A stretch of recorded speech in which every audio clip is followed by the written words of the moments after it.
Hi viewers, welcome to ఆదన్ మరొకోణం. నేను మీ ప్రసాద్. బయటపడ్డ పివి సునీల్ కుంభకోణం ఇది వింటే అవాక్ అవ్వడం పక్కా. మీకు పివి సునీల్ కుమార్ తెలుసు కదా, గత ప్రభుత్వ హయాంలో మరి ఏదైతే సిఐడి చీఫ్గా వ్యవహరించారు కదా, ఆయన పైన ఒకటి కాదు రెండు కాదు అనేక రకాలైన ఆరోపణలు. ప్రధానంగా ఏంటి అంటే రఘురామకృష్ణరాజు గారి కేసు, ఆ ఎపిసోడ్కి సంబంధించే ఎప్పటి నుంచో నలుగుతూ ఉంది. అది ఆ కేసు పెట్టినప్పటి నుంచి కూడా దానికి సంబంధించిన దాంట్లోనే విజయపాల్ అరెస్ట్ అవ్వడం కావచ్చు. అట్లాగే ఇప్పుడు తులసిబాబు, కామేపల్లి తులసిబాబు అని ఉన్నారు కదా, అదేనండి మన గుడివాడ నుంచి ర్యాలీగా వెళ్ళి అక్కడ పోలీసుల పైన హడావుడి చేశారు చూసారా, ఇప్పుడు ఆయన కూడా అరెస్ట్ అయి ఉన్నారు కదా. ఇప్పుడు నేను చెప్పబోయే విషయం అయితే మాత్రం ఇది కూడా ఉన్నదా, రఘురామకృష్ణరాజు గారి కేసు ఒక ఎత్తు, ఇప్పుడు ఇందులో ఈ కుంభకోణం అని ఉంది. ఆ కుంభకోణంలో అసలు ఏం చేశారు ఏంటి అనేది వివరిస్తాను. దానికంటే ముందుగా మరి ఏదైతే గత ప్రభుత్వ హయాంలో సిఐడి చీఫ్గా ఉన్నటువంటి పివి సునీల్ కుమార్, ఆయన వ్యవహార శైలి, ఆయన పైన ఇప్పుడు ఏదైతే వస్తూ ఉన్నాయో ఆ కథనాలు, వాటిపైన మీ అభిప్రాయాన్ని అయితే కామెంట్ సెక్షన్లో తప్పకుండా తెలియచేయండి.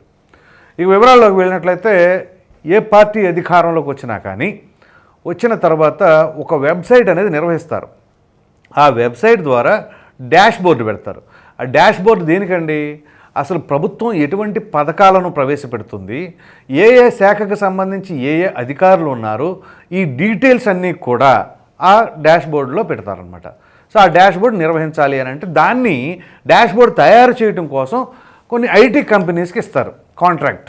అది టెండర్ల పరంగానో అట్లాగో కానీ టెండర్ల పరంగానే ఇస్తారు. ఎవరు తక్కువ కోట్ చేస్తే వాళ్ళకి ఆ యొక్క కాంట్రాక్ట్ వెళ్తుంది. ఇక్కడే అసలైన ట్విస్ట్ ఉంది. సో అప్పట్లో పోలీసు గృహ నిర్మాణ సంస్థ వైస్ చైర్మన్ గాను అలాగే ఎండీగా గాను ఆ సంస్థకు సంబంధించి ఉన్నది ఎవరు అంటే పివి సునీల్ కుమార్. ఏది గత ప్రభుత్వ హయాంలో. సో ఉన్నప్పుడు దానికి ఒక సరికొత్త డాష్ బోర్డ్ని సిద్ధం చేయాలి అని చెప్పేసి అనుకున్నారు. బాగా తప్పేం లేదు, డాష్ బోర్డ్ నిర్వహించుకోవచ్చు. కాకపోతే దీనికి cloud base web and mobile technology అనే నామకరణం కూడా పెట్టారు. దీని నిర్వహణ కోసం 1,69,00,000 రూపాయలు. మొదటి ఏడాది నిర్వహణకు 33.8 లక్షలు. జీఎస్టీ 18% కింద 36,50,400 రూపాయలు. మరలా 2 ఏళ్ల పాటు వార్షిక నిర్వహణ పొడిగింపునకు 80,000. మొత్తం 3,06,90,000 రూపాయల 90,000. 3,06,90,000 రూపాయలను చెల్లించడం. అది కూడా ఎలాగో తెలుసా, సింగిల్ పేమెంట్. ఎవరికి చెల్లించారు, ఎలా చెల్లించారు ఇప్పుడు చెప్తా. మామూలుగా ఏదైనా సరే ఒక టెండర్ ప్రక్రియ, ప్రభుత్వ పనులకి టెండర్కి పిలవాలి అంటే తక్కువలో తక్కువ 3 కొటేషన్లన్నా రావాలి, 3 కంపెనీలన్నా రావాలి. సో అటువంటిది కేవలం 2 సంస్థలు కొటేషన్ వేసినాయి. మరి అటువంటిప్పుడు ఆక్షన్ టెండర్ వేయొచ్చా, వేయలేంగా. కానీ వీళ్ళు వేశారు. ఆ వచ్చిన కంపెనీలు ఏంటో తెలుసా, ఒకటి మెగాట్రాన్ ఐటీ సర్వీసెస్ అనే కంపెనీ, రెండవది విఎస్ఎన్ ఇన్ఫో ప్రైవేట్ లిమిటెడ్. ఈ 2 కంపెనీలు ఆ యొక్క టెండర్లో పార్టిసిపేట్ చేసినాయి. సో ఇందులో విఎస్ఎన్ ఇన్ఫో ప్రైవేట్ లిమిటెడ్కి అసలు అర్హతే లేదు అని చెప్పేసి దాన్ని ప్రక్కన పెట్టేశారు. సో ఇక మిగిలింది ఏంటి, మెగాట్రాన్ ఐటీ సర్వీసెస్. ఈ కంపెనీ ఎవరిది అని అంటే అదేనండి కామేపల్లి తులసిబాబు ఉన్నాడు కదా, అతనిదేనట. సో ఇక్కడ చాలా విచిత్రమైన పనులు ఉన్నాయి. మరలా 5 సంవత్సరాలు ఈ డాష్ బోర్డ్ నిర్వహణ, ఎందుకంటే వైసీపీ అధికారంలో ఉంది కాబట్టి ఏ పార్టీ అయినా సరే అధికారంలో 5 సంవత్సరాలు ఉంటుంది. ఈ 5 సంవత్సరాలు డాష్ బోర్డ్ నిర్వహించడానికి అసలు నిర్వహించనే లేదు 5 సంవత్సరాల పాటు. ఈ టెండర్ ఖరారు చేయగానే ఇక్కడ విచిత్రమైన విషయం చూడండి, ఈ టెండర్ ఎప్పుడైతే ఆ మెగాట్రాన్ అనే కంపెనీకి వెళ్ళిందో, వెళ్ళడం అంటే ఏముంది, ఇచ్చేశారు. ఎందుకంటే ఈ పోలీసు గృహ నిర్మాణ సంస్థ ఎండీగా కూడా ఉంది ఎవరు, పివి సునీల్ కుమారే. మరి కామేపల్లి తులసిబాబుకు పివి సునీల్ కుమార్కు ఉన్న సంబంధాలు ఏంటి అనేది మనం ప్రత్యేకంగా చెప్పనక్కర్లేదు. గతంలో అనేక రకాలుగా ఇప్పుడైతే రఘురామకృష్ణరాజు గారిని కస్టోడియల్ టార్చర్ కేసులో కూడా తులసిబాబు మరి అక్కడికి ఎందుకు వెళ్ళారు, ఆయన పైన కూర్చున్నారు అని చెప్పేసి డైరెక్ట్గా రఘురామకృష్ణరాజు గారు కూడా చెప్తున్నారు. సో ఇటువంటి తరుణంలో ఈ టెండర్ కోసం 3,06,00,000 రూపాయలు, ఇందాక నేను చెప్పాను కదా ఏడాదికి ఇంత అంతే అని చెప్పేసి జీఎస్టీలతో కలుపుకొని, ఇది మొత్తం కూడా ఏక మొత్తంలో సింగిల్ పేమెంట్లో చెల్లించేసేసారు ఆ కంపెనీకి. పోనీ ఆ కంపెనీ ఏమైనా సరే డాష్ బోర్డ్ తయారు చేసిందా, లేదు. ఈ డాష్ బోర్డ్ తయారీ నిర్వహణ ఖర్చుకి మామూలుగా అసలు ఎంత అవుతుంది ఏంటి అని ఐటీ కంపెనీలను అడిగితే వాళ్ళు చెప్పుకొచ్చింది ఏంటో తెలుసా, మ్యాక్సిమం మ్యాక్సిమం అంటే బాగా ఎక్కువ వేసుకుంటే ఏడాదికి 10 లక్షల రూపాయలు అవుతుందంట ఆ డాష్ బోర్డ్ నిర్వహణకి. దాన్ని మరి వీళ్ళు ఎంత చెల్లించారండి? 5 సంవత్సరాలకి 50 లక్షలు అనుకుందాం. 3.06 కోట్ల రూపాయలు అంటే 3,06,00,000 రూపాయలని ఒక సింగిల్ పేమెంట్లోనే చెల్లించేశారు. పోనీ ఆ డాష్ బోర్డ్ ఏమైనా నిర్వహించారా అంటే 5 ఏళ్లలో కూడా ఆ డాష్ బోర్డ్ నిర్వహించింది లేదు. మరి ఇప్పుడు చెప్పండి ఏం చేయాలి? ఇప్పుడు ఇదంతా ప్రజల సొమ్ము, ఎక్కడికక్కడ ఏ విషయానికి ఆ విషయం రోజుకొకటి వస్తుంది బయటికి. ప్రజల సొమ్ము అండి.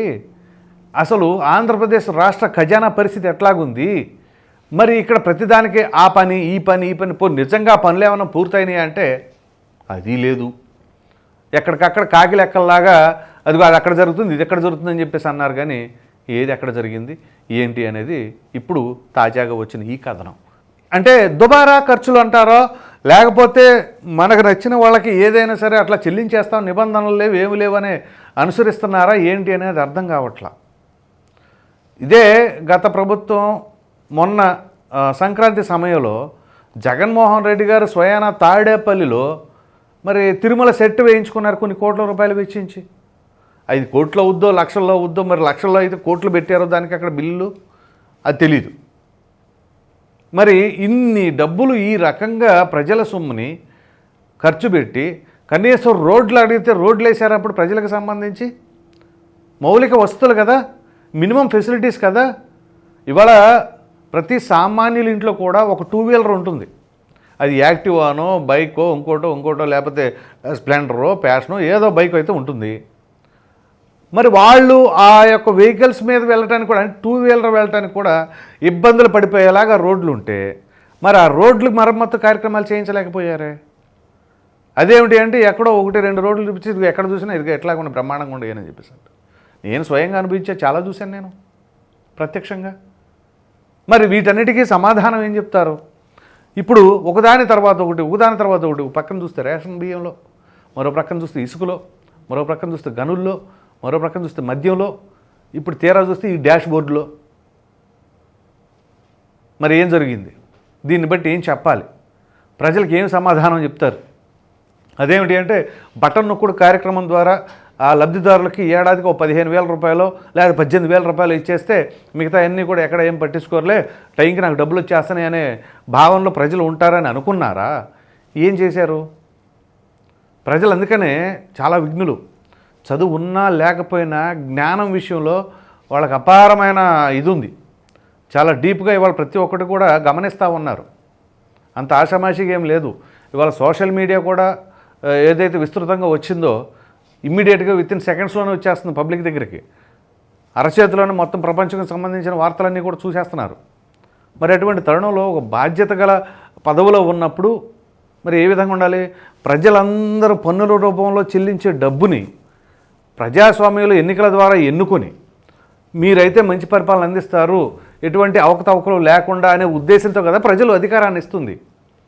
తీరా అక్కడ అధికారం చేతిలోకి రాగానే మరి ఏం చేశారు అని అంటే ఇదిగో ఇలా ఒకదాని తర్వాత ఒకటి. ఓ ప్రక్కన అధికారం చేతిలో ఉంది కదా, పోలీసు వ్యవస్థ మన చేతుల్లో ఉండారు కదా అని చెప్పేసి దాడులు, అక్రమ కేసులు ఇవన్నీ కాకుండా ప్రజాధనం దుర్వినియోగ పాలు. మరి పక్క జిల్లాకి వెళ్ళాలన్నా స్పెషల్ ఫ్లైట్లు, హెలికాప్టర్లు, అదనపు ఖర్చులు. సింపుల్గా తాడేపల్లి నుంచి తెనాలి వెళ్ళాలంటే 25 కిలోమీటర్లు. ఆ 25 కిలోమీటర్లకు కూడా ఫ్లైట్లు, హెలికాప్టర్లు.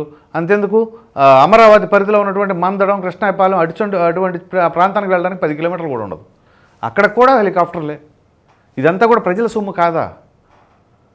సో మరలా ఇక్కడ ఈ వర్క్స్ అని చెప్పేసి టెండర్లు అని చెప్పేసి వాటిల్లో మరలా కుంభకోణాలు. కాబట్టి ఇక్కడ ఇదంతా ఒక ఎత్తు. మామూలుగా రాజకీయ నాయకులు, ఒక ఎమ్మెల్యేలో మంత్రిగా ఉన్నవాళ్ళు వాళ్ళందరూ భాగస్వాములు అయితే వేరు. సాక్షాత్తు ఒక ఐపీఎస్ అధికారి అండి, ఆయన పైనే వచ్చింది ఇప్పుడు మరి ఈ కథనం.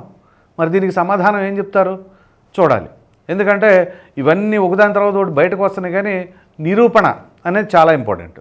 ఒకవేళ ఇదంతా వాస్తవం లేదు, ట్రాషే అని చెప్పేసి అనుకుందాం అన్నప్పుడు ఖచ్చితంగా కోర్టు విచారణలో తేలిపోవాలి. అది తేలిపోకుండా ఇలాగే నాంచుకుపోతూ ఉందనుకోండి, అదిగో ఇలా ఉంది అని చెప్పేసి అంటారు. అందుకే ఖచ్చితంగా మళ్ళీ కూటమి ప్రభుత్వం పైన అపవాదం ఉంటుంది. ఎందుకంటే ఇదిగో ఇలా జరిగింది, అలా మోసం చేశారు, ఇలా దగా చేశారని చెప్పేసి అంటున్నారు. కానీ దానిపైన తుది వరకు విచారణ జరిగి అసలు ఏంటి అనేది ఫైనల్ రిపోర్ట్ రావట్లేదు అని చెప్పేసి వాళ్ళు కూడా వాళ్ళ యొక్క అనుమానాన్ని వ్యక్తపరుస్తూ ఉంటారు. ఆ అవకాశం ఇచ్చింది ఎవరు అంటే మరి ప్రస్తుతం వ్యవస్థలు ఆ విధంగా పనిచేస్తున్నాయో, వ్యవస్థలో లోపం ఉందా ఏంటి అనేది కూడా సరి చేసుకుని అసలు వాస్తవాలు ఏంటి అనేది ప్రజల ముందు పెట్టవలసిన బాధ్యత కూడా ప్రభుత్వం పైన ఉన్నది.